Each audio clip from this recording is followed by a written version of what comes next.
নামের জায়গা পুরো ফাঁকা বা জেড জেড জেড তৃণমূলের লিডাররা গিয়ে সেই সার্ভেগুলো তাদের সাথে গিয়ে সব করছে।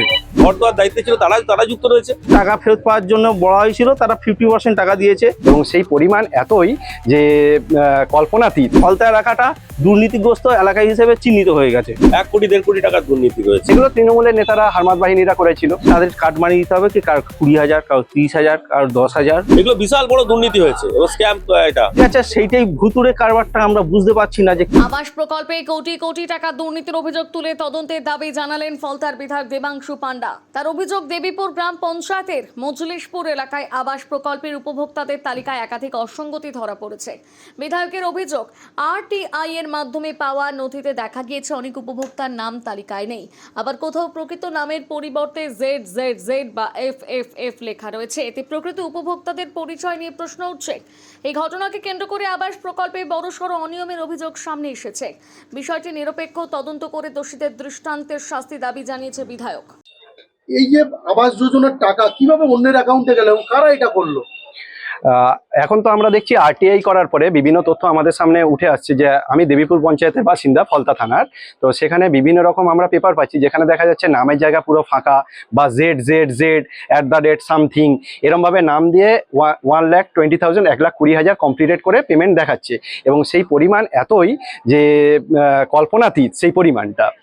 কতজনের নাম এরকম?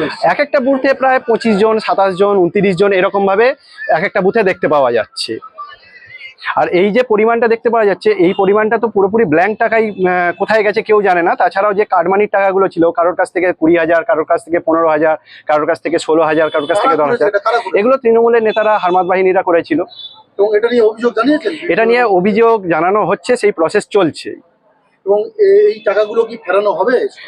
আশা করা যায় যে শুভেন্দুবাবু যেরকম ভাবে বলছেন আমাদের CM সাহেব, যে আশা করা যায় যে এগুলো ফেরত পাওয়া যাবে। আচ্ছা, কিভাবে ঘরের টাকা তোলা হয়েছে? ধরুন আবাস যোজনার টাকা গরিব মানুষের নামে গেছে, যাওয়ার পর দেখা গেছে এরকম করে হয়েছে যে তার দেবে, তার বিনিময়ে তাদের কাট মারিয়ে দিতে হবে, কি কার 20,000, কার 30,000, কার 10,000, যা যেরকম পেরেছে প্রত্যেককে নিয়েছে। এরকম শুধুমাত্র আমাদের গ্রাম নয়, আশেপাশে যত গ্রাম আছে প্রত্যেকটা গ্রামে এই কাটমানির টাকাটা সব ভাগ হয়েছে। এবং অন্যের অ্যাকাউন্টে কিভাবে গেছে টাকা? অন্যের অ্যাকাউন্টে ব্যাপারটা কিভাবে গেছে সেইটাই ভুতুড়ে কারবারটা আমরা বুঝতে পারছি না যে কিভাবে গেল। যে তাদের একজনের অ্যাকাউন্টের টাকা অন্যজনের অ্যাকাউন্টে কি করে যেত? একজনের নামে ঘর এসছে, সে ঘর পায়নি, উপরন্ত অন্যজনের অ্যাকাউন্টে সে টাকাটা চলে গেছে, তার নামের জায়গাটা পুরো ব্ল্যাঙ্ক করে দিয়েছে। কত ঘটনা ঘটেছে? অনেক, মানে যদি আমরা ঠিক মতো সার্ভে করি প্রচুর এরকম রিপোর্ট আমাদের পাওয়া যাবে, কিন্তু ঠিক মতন আমাদের সার্ভেও হচ্ছে না। যে আসল যে লোকদের নিয়ে সার্ভে করবে সেই জায়গায় দেখা যাচ্ছে যে তৃণমূলের লিডাররা গিয়ে সেই সার্ভেগুলো তাদের সাথে গিয়ে সব করছে। সেই জন্য আসল যে সার্ভেটা আমরা বুঝতে পারছি না যে কোথায় কি হয়েছে। এছাড়া আমরা চাইছি যে গরিব মানুষের টাকাটা কিভাবে ফেরত পাওয়া যায় তার একটা সুব্যবস্থা করুন আমাদের সরকার। জাহাঙ্গীরের বাহিনী টোটাল ফলতা থানার জাহাঙ্গীরের মদদে সবকিছু এগুলো হচ্ছিল। হ্যাঁ, তা টোটাল টাকাটা যাতে ফেরত পাওয়া যায়, সরকারের কাছে আমাদের অনুরোধ যেন পাবলিকের সেই টাকাগুলো ফেরত দেওয়ার ব্যবস্থা করেন। এছাড়া আমরা যে অঞ্চলে গিয়েছিলাম যে আমাদের লিস্ট কটা দিন, অন্যান্য অনেক গ্রামে আছে তাদের লিস্ট দিতে চাইছে না, বলে RTI করতে হবে, দেওয়া যাবে না। এটা হচ্ছে দেবীপুর গ্রাম পঞ্চায়েতের কথা বলছি। কতজন মানুষের এরকম করেছে? প্রায় ধরুন ওখানে টোটাল হয়েছে প্রায় 500 জনের মতো, 500 জনের ওপরে, 500-র ওপরে। পুলিশ প্রশাসনের কাছে কি কমপ্লেন জানাচ্ছেন? না, সবে প্রসেস শুরু হয়েছে। যারা যারা স্বেচ্ছায় ফেরত দিয়েছে, কিছু কিছু জন 50% করে টাকা ফেরত দিয়েছে। কিছু কিছু গ্রামে যে টাকা ফেরত পাওয়ার জন্য বলা হয়েছিল তারা 50% টাকা দিয়েছে। এখন এক ডাকে অভিষেকের লিস্টটা আমরা পাচ্ছি না, ওখানে আরো বেশি পরিমাণে টাকা দুর্নীতি হয়েছে। এটা শুধুমাত্র আমরা আবাস যোজনার টাকাটার লিস্ট আমরা পেয়েছি, কিন্তু এক ডাকে অভিষেকের টাকাটা তার অনেক বেশি। এছাড়া আমফানের টাকার যে হিসেবটা সেটাও আমরা পাচ্ছি না, যে আমফানে কে কত টাকা দিয়েছে বা সেই লিস্টটাও আমাদের অঞ্চল থেকে দেওয়া হচ্ছে না। অভিযোগ জানাবেন? অভিযোগ অবশ্যই জানাবো। অভিযোগ না জানালে সাধারণ মানুষের এই যে নিরাপত্তাও আমরা ঠিক মতন দিতে পারছি না। হ্যাঁ, যে এদের আর্থিক তাদের মানে কোনো রকমের কষ্ট করে একটা তারা ঘর পেয়েছে, সামান্য 1,20,000, তার আগে ছিল 80,000 টাকার ঘর, তাদের যদি 50% টাকা দেওয়া হয় তাহলে তারা কি টাকা নিয়ে ঘর করবে? অনেকে আবার যারা টাকা ঘর পেয়েছে তাদের ঘর পাওয়ার যোগ্যতা নেই, দোতলার ওপর ঘর পেয়েছে, আদেও ঘর করেনি, তার সার্ভে হয়ে গেছে যে ঘর করা হয়ে গেছে, টাকাও পেয়ে গেছে। টাকাও পেয়ে গেছে। এরকম অনেক ভুরি ভুরি আছে, দোতলার ওপরে ঘর পেয়েছে। তদন্ত করে ব্যবস্থা নেওয়া হ্যাঁ, ব্যবস্থা করলে খুব ভালো হয়।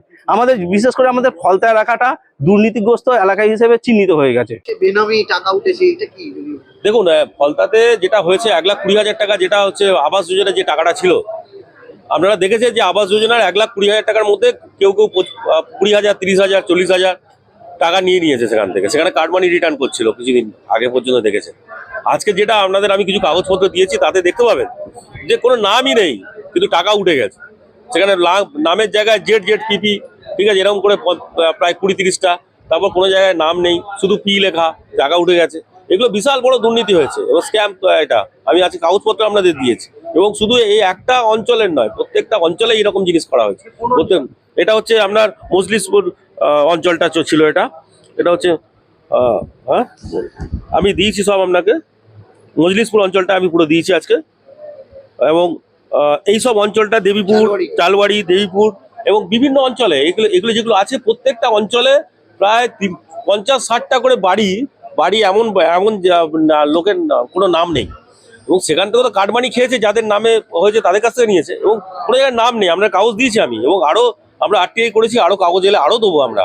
সেখানে আজকের আমি যেটা দিয়েছি তাই আজকে প্রায় হচ্ছে 1 কোটি 1.5 কোটি টাকার দুর্নীতি রয়েছে একটা অঞ্চলে। এটা শুধু একটা অঞ্চলে। এই তৃণমূলের লোকরাই এরা দিয়েছে, এবং এর সঙ্গে যারা পঞ্চায়েতে যারা দায়িত্ব ছিল, যারা ঘর দেওয়ার দায়িত্ব ছিল, তারা যুক্ত রয়েছে। সব কটাকে জেলে ঢোকানো উচিত, এবং একদম জাহাঙ্গীরের ছাড়া এর কার কেউ চলতে পারবে। এবং সব মদতেই সব জিনিসগুলো তো হয়েছে, যার কারণে তো এত লবচ্চগড়ি, এত কিছু চলছে। ফিল্মের টাকা খাটাচ্ছে, কোথা থেকে টাকা পাচ্ছে? এই যে গরিব মানুষের টাকাগুলোই তো করেছে। যে আছে গরিব মানুষগুলো কান্নাকাটি করছে, তারা ঘর নেই, তাদের হচ্ছে থাকার জায়গা নেই, তারা গিয়ে আজকে ঝড় বৃষ্টিতে গিয়ে স্কুলে গিয়ে থাকতে হচ্ছে, প্রাইমারি স্কুল, হাই স্কুলে গিয়ে আশ্রয় নিতে হচ্ছে। সেই সব গরিব মানুষের টাকা আজকে তো আপনাকে একটা অঞ্চলে দেখালাম যে 50-60টা হচ্ছে বাড়ি, যেখানে হচ্ছে 1,20,000 টাকা করে উঠে গেছে, তাদের কোনো জায়গায় কারোর নাম নেই। তাহলে এবার এইরকম প্রত্যেকটা অঞ্চলে যদি ধরা যায়, কত কত কত বাড়ি আছে। এবং তদন্তকারী বলেছি ভিডিওকে দেখতে, এবং ভিডিও সেটা দেখছে, এবং RTI করেছি আমরা, এবং একটা অঞ্চলে সবে এসছে, আরো অঞ্চলগুলো রয়েছে। সব অঞ্চলগুলো দেখলে হয়তো দেখা যাবে যে এখানে 1-1.5 হাজার হয়তো সংখ্যা পেরিয়ে যাবে। অতএব এগুলো তদন্ত করা প্রয়োজন, এবং স্বয়ং মুখ্যমন্ত্রীও বলেছেন যে কিভাবে ফলতা জুড়ে দুর্নীতিটা হয়েছে, এবং অতএব কোনোভাবেই ছাড়া হবে না। এবং ভারতীয় জনতা পার্টি এবং এই সরকার জিরো টলারেন্সের উপর ভিত্তি করে এই সরকার চলছে, এবং মুখ্যমন্ত্রী জিরো টলারেন্সের উপর ভিত্তি করে চলছেন, এবং তিনি যেরকম নির্দেশ দিয়েছেন সেরকমই হবে, কাউকে ছাড়া হবে না। বাংলা হান্টের আরও খবর দেখতে নজর রাখুন। বাংলা খবর মানেই বাংলা হান্ট।